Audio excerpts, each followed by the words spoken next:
Assalamualaikum warahmatullahi wabarakatuh. Bismillahirrahmanirrahim. 145 hadits tentang ruqyah, yang ke-111 sampai ke-145. 111, Musnad Ahmad 14927, dari Ibnu Syihab Ibnu Abu Huzamah, salah satu Bani Al-Harits bin Sade bin Hudzaim menceritakannya, bapaknya menceritakannya, dia berkata, "Wahai Rasulullah, bagaimana menurut Anda tentang obat yang kami gunakan untuk mengobati penyakit, ruqyah yang kami praktekkan, dan penjagaan yang kami buat, apakah bisa menolak dari takdir Allah sama sekali?" Rasulullah Shallallahu Alaihi Wasallam bersabda, "Itu semua termasuk takdir Allah Azza wa Jalla." Telah menceritakan kepada kami Husain bin Muhammad dan Yahya bin Abu Bukair dari Sufyan bin Uyainah dari As-Suhri dari Ibnu Abu Huzamah dari bapaknya berkata, dan itulah yang benar, demikian yang dikatakan Az-Zubaydi. 112, Musnad Ahmad 15411, Arabah radhiyallahu anha berkata, saya mendengar Sahal bin Hunayf berkata, kami melewati aliran air, lalu saya menceburkan diri mandi. Ketika saya keluar dari air, aku merasakan demam. Kejadian tersebut dilaporkan kepada Rasulullah Shallallahu Alaihi Wasallam. Beliau bersabda, "Suruhlah Abu Sabit untuk berlindung diri dengan doa." Lalu saya berkata, "Wahai baginda, apakah dengan membaca doa, ruqyah boleh?"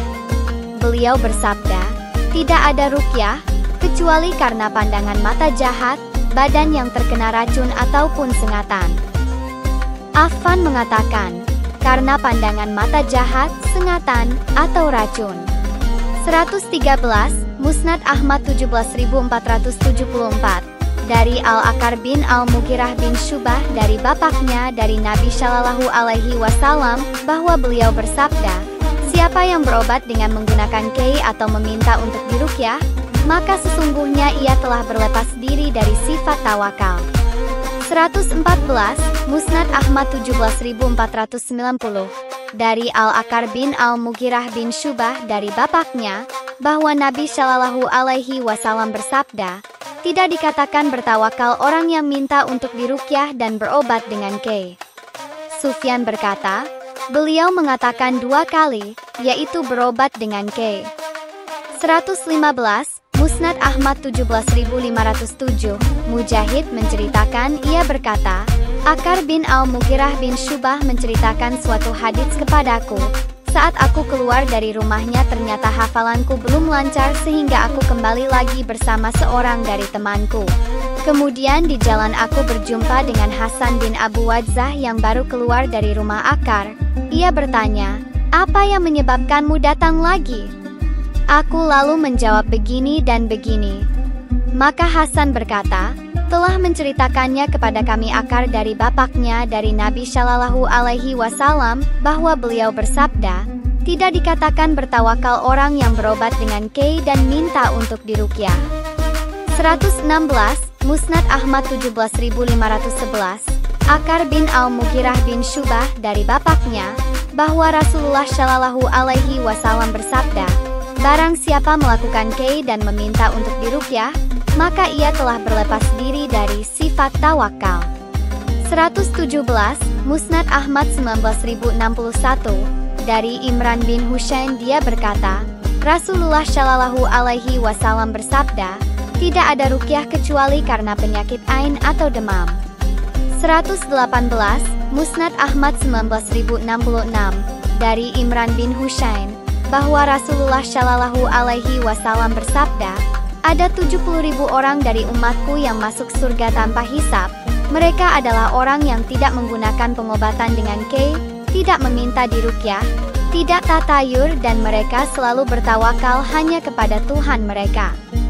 Ukasyah berkata, ya Rasulullah, berdoalah kepada Allah agar aku termasuk di antara mereka. Beliau menjawab, ya, kamu termasuk di antara mereka. Lalu seseorang berdiri dan mengatakan, ya Rasulullah, berdoalah kepada Allah agar aku termasuk di antara mereka. Beliau menjawab, Kamu telah didahului oleh Ukasha.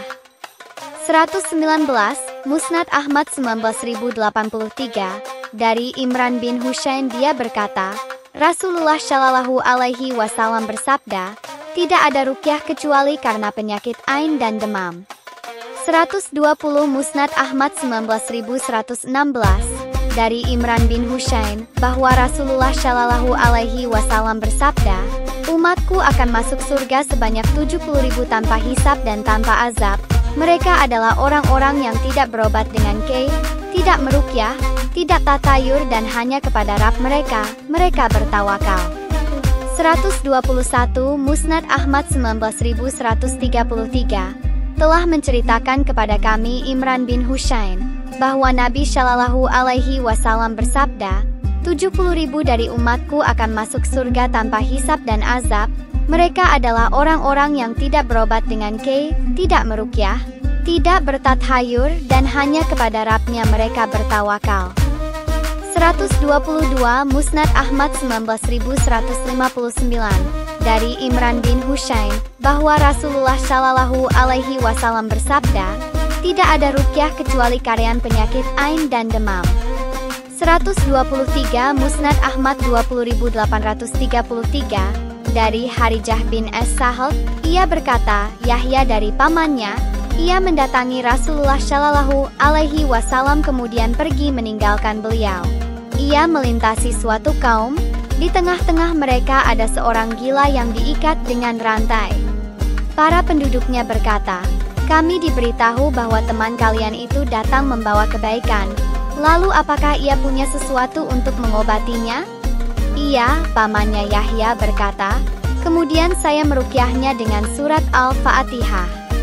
Waki berkata, selama 3 hari, 2 kali sehari hingga orang itu sembuh lalu mereka memberiku 100 ekor kambing. Setelah itu saya mendatangi Rasulullah Shallallahu Alaihi Wasallam lalu saya mengabarkan kepada beliau tentang hal itu lalu beliau bersabda, sungguh ada orang yang makan dari hasil ruqyah batil sementara kau memakan dari hasil ruqyah yang benar. 124 Musnad Ahmad 20834, dari Harijah bin Es-Sahal dari pamannya, ia berkata, kami pulang dari majlis Nabi Shallallahu Alaihi Wasallam, kemudian kami mendatangi sebuah perkampungan Arab, mereka berkata, kami diberitahu bahwa kalian baru saja mendatangi orang itu dengan membawa kebaikan. Lalu apa kalian punya doa atau ruqyah? Kami punya orang gila yang tengah dirantai. Aku berkata, ya. Mereka pun membawa orang gila yang dirantai itu di hadapannya.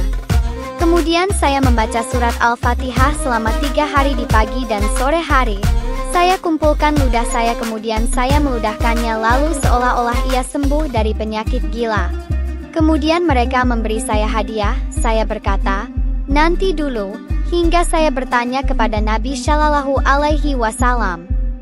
Saya pun bertanya kepada beliau lalu beliau bersabda, sungguh ada orang yang memakan dari hasil ruqyah batil, tapi engkau memakan dari hasil ruqyah yang benar.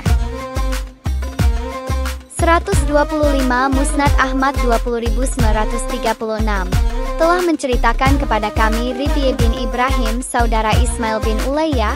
Ia memujinya dengan baik, ia berkata, ia lebih mulia dari Ismail, telah menceritakan kepada kami Abdurrahman bin Ishaq dari Muhammad bin Zaid bin Al-Muhajir dari Umair, budak Abu Alam, ia berkata, saya bersama para pemimpin-pemimpin saya turut serta dalam perang Khaibar, kemudian Rasulullah Shallallahu Alaihi Wasallam memerintahkanku, lalu aku mengaitkan pedang dan ternyata, aku menyeretnya. Kemudian ada yang berkata padanya, ia adalah budak.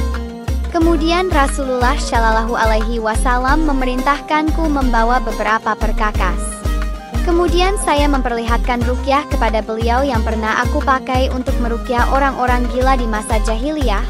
Rasulullah Shallallahu Alaihi Wasallam bersabda, buanglah ini dan itu, dan selebihnya pakailah untuk meruqyah. Berkata Muhammad bin Zaid, saya bertemu dengannya saat ia meruqyah orang-orang gila dengan bacaan-bacaan itu. 126 Musnad Ahmad 21697, dari Ubadah bin Ash-Shamit berkata, Saya datang menemui Rasulullah Shallallahu Alaihi Wasallam untuk menjenguknya dan beliau sedang sakit. Hanya Allah Tabaraka wa Ta'ala yang tahu seberapa kerasnya. Kemudian saya datang menemuinya pada sore hari dan beliau telah sembuh dengan sebaik-baiknya. Saya berkata kepada beliau, saya datang menemui Baginda di pagi hari dan Baginda dalam keadaan sakit, hanya Allah yang tahu seberapa kerasnya. Lalu saya datang menemui Baginda di sore hari sedangkan Baginda telah benar-benar sembuh. Maka Rasulullah Shallallahu Alaihi Wasallam bersabda, wahai Ibnu Syamit, sesungguhnya Jibril alaihissalam meruqyahku hingga saya sembuh. Maukah saya mengajarkannya kepadamu? Saya berkata, ya. Rasulullah Shallallahu Alaihi Wasallam bersabda, Bismillahi arqika min kulli syai'in yu'dhiyuka min hasadi kulli hasidin wa 'ainin bismillahi yashfiyuka. Dengan nama Allah saya meruqyahmu dari segala sesuatu yang menyakitimu, dari hasadnya setiap orang yang menghasad dan dari penyakit ain. Dengan nama Allah semoga ia menyembuhkanmu. 127 Musnad Ahmad 21698. Ubadah bin Syamit bercerita dari Rasulullah Shallallahu Alaihi Wasallam bahwa Jibril mendatanginya dan membuat gemetar lalu berkata, Bismillahi arqika min kulli syai'in yu'dhiyuka min hasadi hasidin wa kulli 'ainin wasmillahi yashfiyuka. Dengan nama Allah aku meruqyahmu dari segala sesuatu yang menyakitimu, dari hasadnya setiap orang yang hasad dan dari penyakit ain. Demi nama Allah semoga ia menyembuhkanmu. Telah menceritakan hadits ini kepada kami Ali bin Ayyasi. Telah menceritakan kepada kami Ibnu Sauban. Lalu ia menyebutkan hadits serupa, hanya saja ia menyebutkan Jibril berkata, Min hasadi hasidin wa min kulli 'ainin ismillahi yashfiyuka. Dari orang hasad yang menghasad dan dari penyakit ain, dengan nama Allah semoga dia menyembuhkanmu. 128 Musnad Ahmad 22832. Dari Fadlalah bin Ubaid berkata, Nabi Shallallahu Alaihi Wasallam mengajariku ruqyah dan beliau memerintahkanku untuk memakainya meruqyah kepada siapa saja yang aku kehendaki. Ia berkata, ucapkan Rabbana lahul ladzi fis samawati taqaddasa ismuka amruka fis sama'i wal ardi lahumma kama amruka fis sama'i faj'al rahmataka 'alaina fil ardi lahumma rabbat tayyibina ighfir lana hawbana wa dhunubana wa khata'ina wa nazil rahmatan min rahmatika wa shifaan min shifaika 'ala ma bi fulanin min syakwa. Ia akan sembuh dan ucapkanlah sebanyak 3 kali. Setelah itu berlindunglah diri dengan membaca Al-Mu'awwidzatain, An-Naas dan Al-Falah sebanyak 3 kali. 129 Musnad Ahmad 22891. Dari Aisyah, Rasulullah Shallallahu Alaihi Wasallam memberi keringanan untuk Ahlul Bait dari Ansyar untuk meruqyah setiap orang yang terserang demam. 130 Musnad Ahmad 23101. Dari Aisyah, bahwa Nabi Shallallahu Alaihi Wasallam pernah meruqyah seraya bersabda, hilangkanlah penyakit wahai pencipta manusia, di tanganmu lah kesembuhan. Sesungguhnya tidak ada yang bisa menghilangkan penyakit kecuali engkau. 131 Musnad Ahmad 23190. Dari Abdirrahman bin Al-Aswad dari ayahnya dari Aisyah berkata, Rasulullah Shallallahu Alaihi Wasallam telah memberi keringanan dalam ruqyah bagi orang yang terkena sengatan. 132 Musnad Ahmad 23209. Dari Aisyah, bahwa Nabi Shallallahu Alaihi Wasallam pernah memerintahkannya untuk meruqyah dari penyakit ain, sorotan mata jahat. 133 Musnad Ahmad 23304. Dari Aisyah berkata, Rasulullah Shallallahu Alaihi Wasallam pernah masuk rumah Aisyah, kemudian beliau mendengar suara bayi sedang menangis, lalu beliau bersabda, apa yang membuat anak ini menangis? Apakah kalian sudah meruqyahnya dari penyakit ain? 134 Musnad Ahmad 23846. Dari Aisyah berkata, saya pernah meruqyah Rasulullah Shallallahu Alaihi Wasallam dari penyakit ain. Lalu saya meletakkan tanganku di atas dadanya dan saya membaca, Imsahal basara bin-nasi biyadika syifa'u la kashifa lahu illa ant. Hapuslah penyakit ya Tuhan manusia, di tanganmu lah segala kesembuhan. Sungguh tidak ada yang dapat menyingkap penyakit itu kecuali engkau. 135 Musnad Ahmad 23917 dari Aisyah, bahwa Nabi Shallallahu Alaihi Wasallam pernah memerintahkannya untuk meminta ruqyah dari penyakit ain. 136 Musnad Ahmad 24111 dari Aisyah, bahwa jika Nabi Shallallahu Alaihi Wasallam merasa sakit maka Jibril alaihi salam meruqyahnya. Dia membaca, Bismillahi arqika min kulli da'in yashfiyuka min syarri hasidin idha hasada wa min syarri kulli dhi ain. Dengan nama Allah saya meruqyahmu dari setiap penyakit. Semoga Allah menyembuhkanmu dari kejelekan pendengki yang mendengki, dari kejelekan setiap orang yang memiliki ain. 137 Musnad Ahmad 24395 dari Aisyah, bahwasanya Rasulullah Shallallahu Alaihi Wasallam memberikan keringanan untuk meruqyah pada setiap penyakit. 138 Musnad Ahmad 24557 dari Aisyah berkata, Rasulullah Shallallahu Alaihi Wasallam memberi keringanan untuk meruqyah pada setiap penyakit. 139 Musnad Ahmad 24976 dari Aisyah berkata, Rasulullah Shallallahu Alaihi Wasallam telah memberikan keringanan pada ruqyah dari setiap penyakit demam. 140 Musnad Ahmad 25196 dari Aisyah berkata, saya pernah meruqyah Rasulullah dari penyakit ain. Hilangkanlah wahai Tuhan manusia, di tanganmu lah kesembuhan, tidak ada yang menyingkapnya kecuali engkau. 141 Musnad Ahmad 25244 dari Hafsyah, bahwasanya Nabi Shallallahu Alaihi Wasallam pernah menemuinya, dan sementara di sampingnya ada seorang wanita yang bernama Syafa yang bisa meruqyah dari kesemutan. Lalu Rasulullah Shallallahu Alaihi Wasallam bersabda, ajarilah Hafsyah tentangnya. 142 Musnad Ahmad 25245 dari Hafsyah, bahwa ada seorang wanita Quraisy yang biasa dipanggil Asi Syifa yang bisa meruqyah dari kesemutan. Lalu Rasulullah Shallallahu Alaihi Wasallam bersabda, ajarilah Hafsyah tentangnya. 143 Musnad Ahmad 25592 bahwa Maimunah berkata padanya, wahai anak saudaraku, maukah kamu aku ruqyah dengan ruqyah Rasulullah Shallallahu Alaihi Wasallam? Aku menjawab tentu. Kemudian ia membaca, Bismillahi arqika wallahu yashfiyuka min kulli da'in fika thibil basa rabban nas washfi anta syafiya la syafiya illa ant. Dengan nama Allah aku meruqyahmu, dan Allah lah yang menyembuhkanmu dari segala penyakit pada dirimu. Jauhkanlah penyakit wahai Rabb manusia, engkaulah yang menyembuhkan, tidak ada yang menyembuhkan kecuali engkau. 144 Musnad Ahmad 25847 dari Syifa binti Abdullah, dia berkata, Nabi Shallallahu Alaihi Wasallam menemui kami saat aku berada di samping Hafsyah. Beliau bersabda kepadaku, tidakkah kamu mengajarkan ruqyah untuk luka ini sebagaimana kamu mengajarinya menulis? 145 Musnad Ahmad 26198 Asma berkata, wahai Rasulullah, sesungguhnya Bani Ja'far terkena penyakit ain.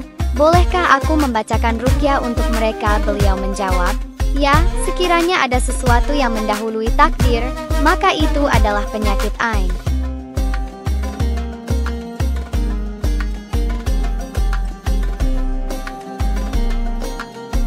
Wallahu a'lamu bis-shawab.